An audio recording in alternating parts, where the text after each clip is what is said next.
اس دور میں، اس عہد میں ایک یلغار ہے منظم کہ انسان کو بے عقیدہ بنا دیا جائے.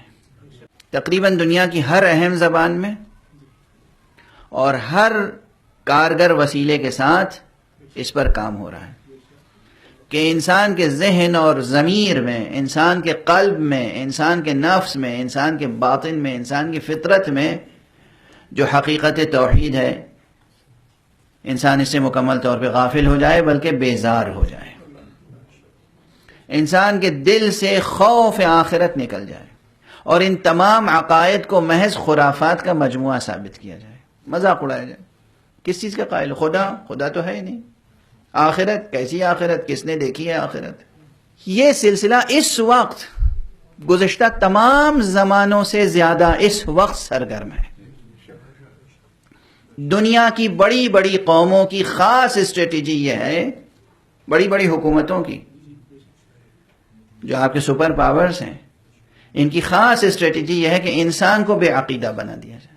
باقاعدہ یہ پلان ہے، یہ منصوبہ ہے. یعنی ڈالر پہ ضرور لکھتے ہیں کہ ان گاڈ وی ٹرسٹ،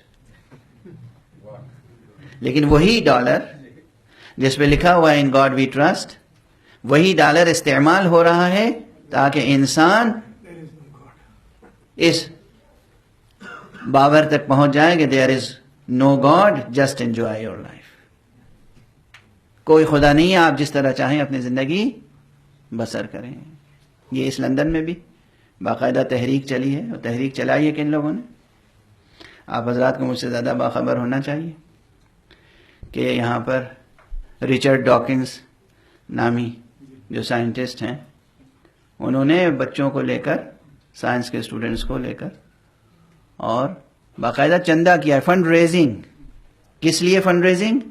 تاکہ انسانی معاشرے کو خدا کے عقیدے سے پاک کیا جائے. یہ مشن ہے ان کا، یہ مشن تھا. اور اس کے بعد فنڈ ریزنگ ہوئی اور اسی لندن میں بسوں کے اوپر باقاعدہ ایڈورٹیزمنٹس لکھے گئے، there is no God, just enjoy your life, یا there is probably there is no God, just enjoy your life. یہ سب اشتہارات کس لیے؟ تاکہ عام انسان، ہر انسان روئے زمین کا بیزار ہو جائے تصور حق سبحانہ و تعالی سے، تصور توحید سے اور اس کے تمام متعلقات سے. نہ نبوت ہے، نہ امامت ہے، نہ آخرت ہے، نہ وحی ہے، نہ کہیں کوئی ورڈ آف گاڈ ہے. اور مشکل ہے کہ جب بڑے بڑے سائنسداں بھی اپنا قلم اور اپنا ذہن و ضمیر بیچنے لگے. اور اس کی بڑی مثال، اسے ایک بار پہلے بھی دے چکا ہوں، پھر یاد دہانی کرا کے آگے بڑھ جاؤں کہ بڑی مثال یہ ہے کہ ایک صاحب ہیں اسٹیفن ہاکنگ صاحب.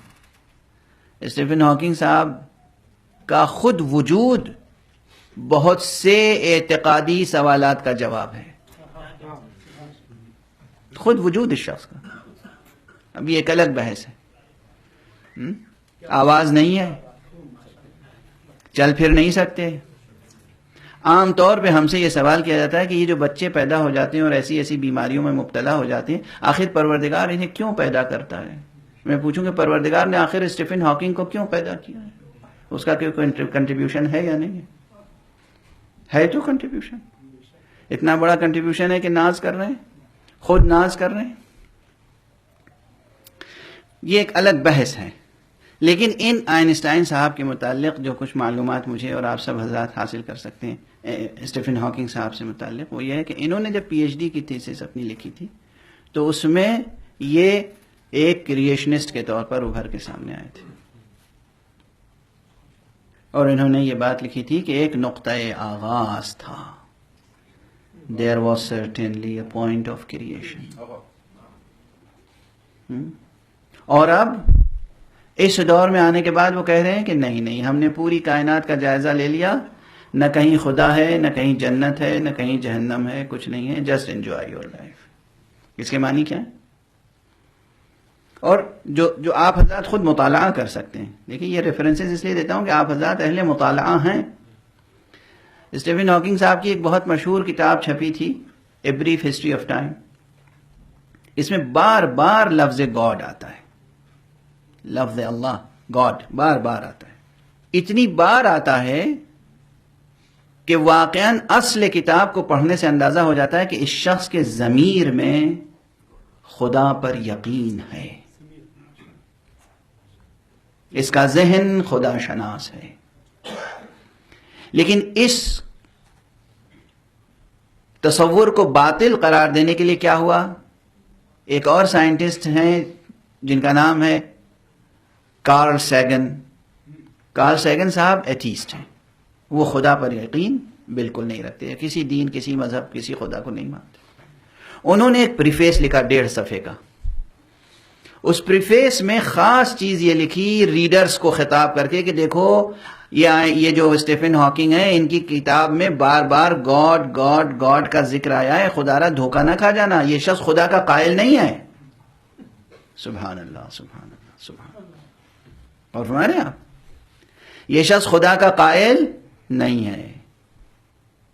یعنی اس نے اپنی کتاب میں تو کہیں خدا کا انکار نہیں کیا، بار بار خدا کا ذکر کیا، خدا کے ذہن کا ذکر کیا، جو بھی تصور اس کے پاس ہے اس نے ذکر کیا. لیکن دوسرے صاحب کو آ کر یہ وضاحت کرنی پڑی کہ یہ شخص خدا کا قائل نہیں ہے.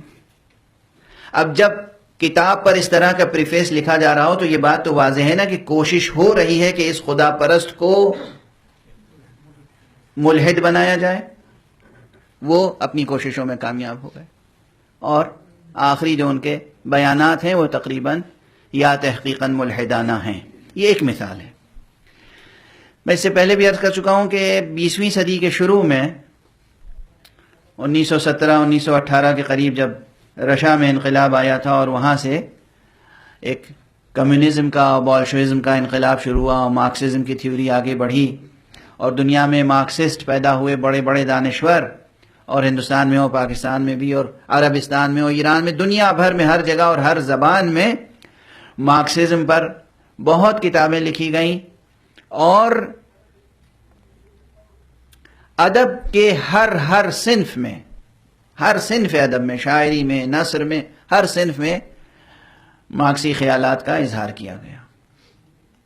اور یہ تقریباً 60-70 برس تک یہ رہا سلسلہ. وہ ایک طوفان تھا الحاد کا جو آیا تھا، خدا بیزاری، دین بیزاری، مذہب بیزاری. اور اس وقت ادھر کا جو بلاک تھا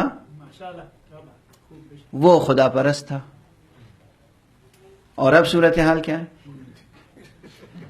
اب یہ ہے کہ پوتین صاحب مسجد کا افتتاح کرتے ہیں اور ساری دنیا کے بڑے بڑے اسلامی ممالک کے سربراہوں کو بلاتے ہیں اور خود شرکت کرتے ہیں.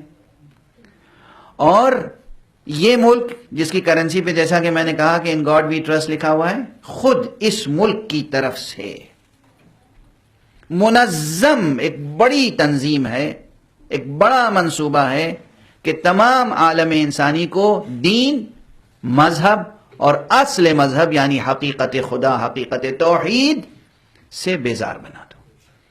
There is no God.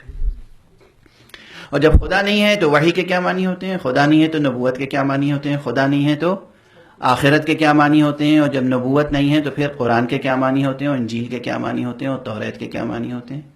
پھر راستہ کھلا ہوا ہوگا ہمارے سامنے، جو ہم چاہیں گے کریں گے. اصل مسئلہ یہ،